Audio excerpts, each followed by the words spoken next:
Hello and welcome to Off the Record. I'm going to be in conversation with writer and journalist Aatish Taseer today. Aatish, who is quite rightly described as one of the subcontinent's most exciting literary talents, is the author of Temple Goers, Stranger to History, and his latest book, Noon. Welcome to Chennai and welcome to the show. Will you read from page 157 to start with, so we can give our audience a flavor of the book, and also because I have another reason. Sure. The Tabassums.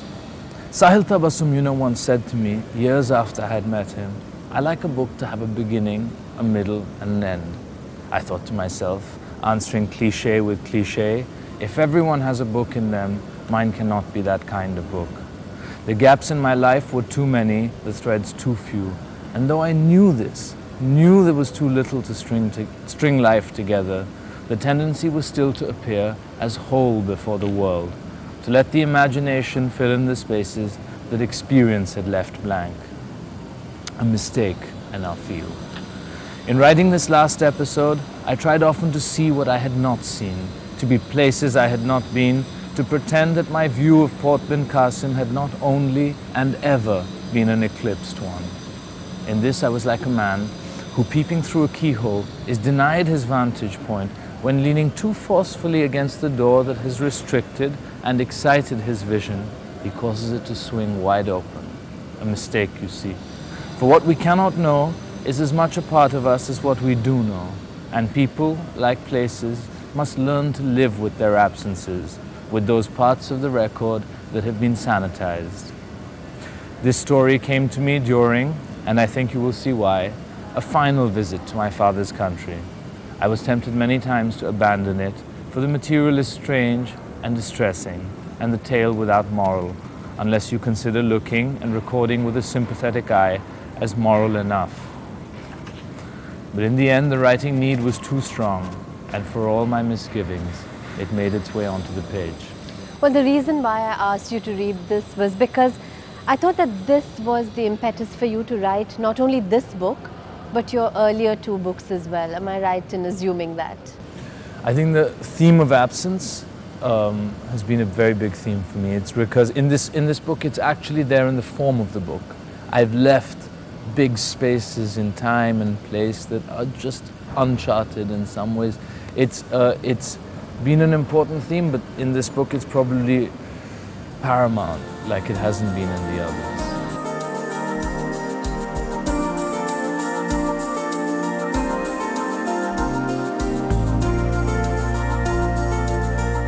The son of Sikh journalist Tavleen Singh and the late Pakistani politician Salman Taseer, Aatish Taseer's impressive debut, The Temple Goers, examines a staggering range of issues such as religion, caste, politics, consumerism, money, the media and literature, to name just a few. His Stranger to History is the tale of his personal quest to understand Islam. Aatish met his father for the first time when he was 21. When Salman Taseer was assassinated by his security guard in January this year, father and son were estranged as Salman Taseer disapproved of his son's opinions of Pakistan. Noon is Aatish's latest book. It tells the deeply affecting story of Rehan Tabassum and his quest to understand his origins and reconnect with his estranged father. Set in India and Pakistan, Noon looks at the upheavals and changes in both countries through unforgettable and completely identifiable characters.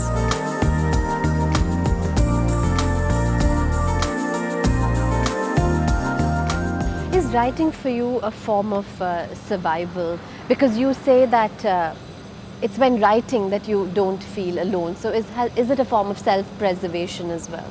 It's been a way of getting through. I mean, there have been moments in my life when I've thought that if I hadn't had this, that I don't know what I would have had, because it was, and especially in my, I'm 30 now, but through my 20s, which were more full of upheaval, I felt that the writing was an incredible way to sort of, to work through some of the circumstances that I had, and in some ways to to build a life around an experience of marginality.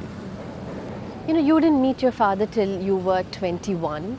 And in fact, your father did not wish to reveal that he had a son living in India.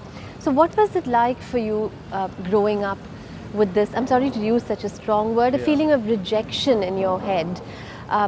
You talk about this constant presence of an absence. It couldn't have been easy for you as a young boy. So were you melancholy? Were you... No. No, I didn't feel it as a rejection as a young man at all. It wasn't presented to me that way. It was presented to me as something that he had to do for his political career in Pakistan, that he'd made a clean break, so to speak. And because he hadn't been around, and many people in India and my mother's family had compensated for his absence with love and affection, I don't know if I felt it in that sharp way. I felt it kind of intensely as a curiosity.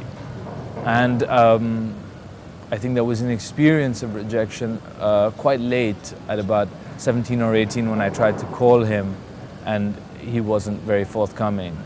And when I went to meet him in Pakistan, well, that worked out very well. So there wasn't a sense of rejection. It felt that that the account that I'd been given, or the story that I'd been fed, was actually the right story. So do you think the credit goes to your mum, because Aatish's mum is the feisty, fiery, fiercely intelligent, outspoken and beautiful Tavleen Singh? So do you give her the credit for making your childhood happy and normal? I think she was very concerned with not allowing me to feel that absence as, in some ways, as a misfortune. I think she was very clear that she didn't want me to grow up feeling that I'd in some ways been handicapped by this. And yes, of course, I think she deserves some credit for not filling me with bad feeling for my father, which is a big thing. So how does it feel to talk to complete strangers like me about your childhood? You write about it, but how does it feel to have to relive it again and again when people question you? Or do you think it's one of your duties as a writer, it comes with the package? I feel that the things that I've written about, the things that I've put into the public domain, that in some ways people who are reading my books are allowed to come in contact with, I think it's fair for people to ask me questions about those. And because it's funny, Nabokov has this experience where he talks about how certain bits of his material that were kind of haunting for him, when he'd actually worked through them as a writer, that they'd gone cold for him, that they'd ceased to kind of be, they'd ceased to have their mystery, their threat. In some ways, they'd been resolved. And so it's not very difficult. It doesn't feel as if you're prying, for instance. Now, to go back to the subject of your father, what were your impressions of him when you first met him? Did you look forward to that moment? Was he what you expected him to be? I did. It was a very. I've written about this. It was a very. Conrad says that curiosity is the most obvious of sentiments, and I think that it's very true that people would often ask, well, didn't you feel this? Didn't you feel that? Well, no, because the curiosity it needs no explanation. It was a curiosity for how he looked, how he talked, how he behaved, and all of that was satisfied. He was very intelligent. It was very nice to be around. So charismatic, it seems like. Yeah, he was a very full personality, and so no, I got what I was looking for. And the first time you visited Pakistan was when you went to meet your father. You describe it as a country that's rotting from the inside. So did you feel a sense of detachment observing what was happening there, or did you feel connected? These understandings about Pakistan came to me later. At that time, what I felt was an experience of intense familiarity and unfamiliarity. I felt that the continuation of the Indian scene, but without the hybridity of the Indian scene. And I'd never till that moment realized how essential that hybridity, how much it was part of India's kind of hard wiring to be plural, and that suddenly to see a population, in a sense, cleansed of its mixtures, in some ways made pure in the way of a violent utopia. It was disturbing. It was unsettling, that side of it. People could say things in Pakistan that you couldn't say in India. Really, in India you might say things against Pakistanis, but you wouldn't, in a certain kind of society, feel free to say something against Muslims, whereas people in Pakistan could speak very freely against Hindus.